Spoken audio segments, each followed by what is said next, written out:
मरहूम सरमन सिंधीअ जे हिन मिठड़े आवाज़ सां गॾु डबल ए तरफ़ां सभिनी सिंध वासियुनि जी ख़िदमत में मोहम्मद क़ासिम माका सलाम अर्ज़ करे थो। सिंधी सजणो, अॼु मां अव्हां जी ख़िदमत में मरहूम रहमान मुग़ल याने सरमन सिंधीअ जी हिकु अहिड़ी कैसेट पेश करे रहियो आहियां जंहिंमें मरहूम जा इंतिहाई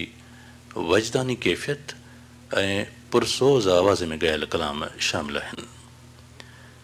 जेतोणीकि इन्हनि कलामनि मां हिकु ॿ कलाम थी सघे थो तव्हां अॻ में ॿुधा हुजनि, पर मरहूम सरमन सिंधीअ इन्हनि साॻियनि ई कलामनि खे हिकु नओं मोड़ ॾेई जंहिं दर्द भरे अंदाज़ ऐं आवाज़ में हिन कैसेट में ॻायो आहे, उन जो अंदाज़ो अव्हां सिर्फ़ ऐं सिर्फ़ हीअ कैसेट ई ॿुधी लॻाए सघो था। त हाज़िर आहे हिन फ़ानी दुनिया मां लाॾणो करे असां खां हमेशह हमेशह लाइ विछड़ी वियल सिंध धरती जे महान कलाकार मरहूम सरमन सिंधीअ जे ॻायल चूंड ऐं सदाबहार कलामनि जो भाङो पहिरियों।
का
छॾे